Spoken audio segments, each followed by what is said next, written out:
Yo, how is it going? It's Szachnisław again, and welcome to my channel. And today, welcome from Copenhagen, Denmark, because now I'm actually in Denmark. And today's video is gonna be the second of the series named Opening Traps. And today I'm gonna present to you the trap named the Fishing Pole Trap. I have no idea why it was named like that. And it's also, as the previous one, the Mortimer Trap. Check out this video played in the Berlin defense of the Spanish game. So, white starts with e4. We are playing black and we respond e5, knight f3, knight c6, bishop b5, the Ruy Lopez known also as the Spanish, knight to f6, the Berlin defense. In a previous video, uh, I spoke about many ways of defending this pawn. You can play knight to c3, you can play pawn to d3, which leads us to the Mortimer trap, or you can not do anything with this pawn, just castle.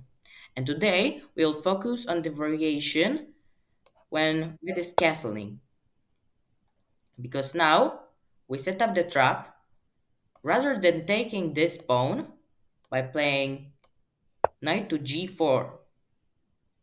And the idea is that if they attack our knight with pawn to h3, then we play a brilliant sacrifice, pawn to h5.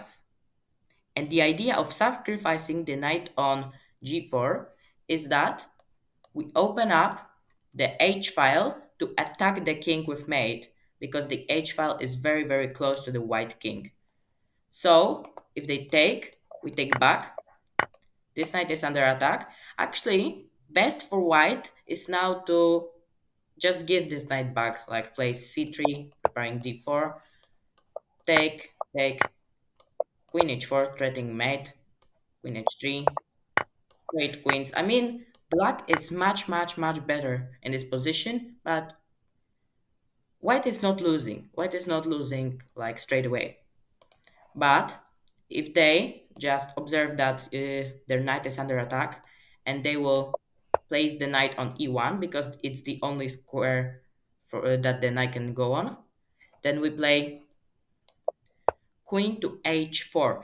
And now it turns out that it's impossible to avoid the checkmate because we threaten queen to h2 checkmate and queen to h1 checkmate, two different checkmates. And now white can try to make some space for king to escape on f2 by playing f3 or f4. But now we ruin white's hopes by playing g3, taking away the f2 square for the white king. And now, after any move, like for example, bishop takes, we mate on h1 or on h2. But what happens if in this position then they don't play h3, just try to make some space for the king by playing rook to e1.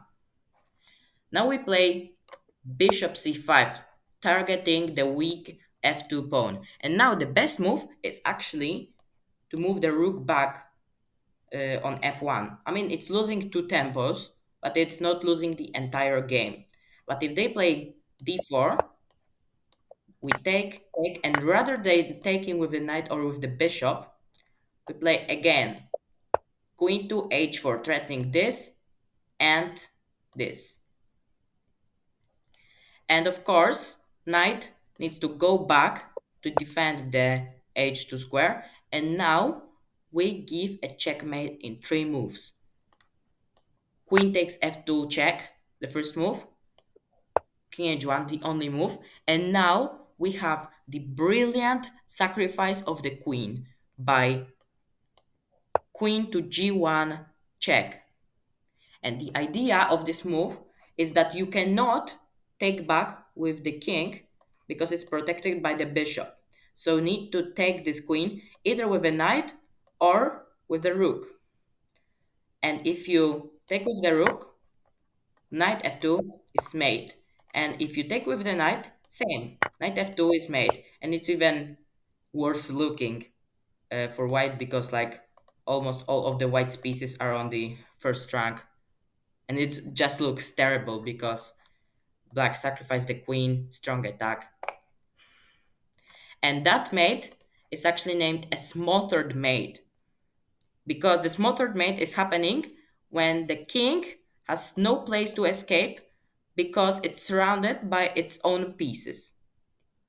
So that's a smothered mate, and I hope you enjoy this combination. I hope it will be useful in one of your games. Like and subscribe. Thank you for watching, and see you again.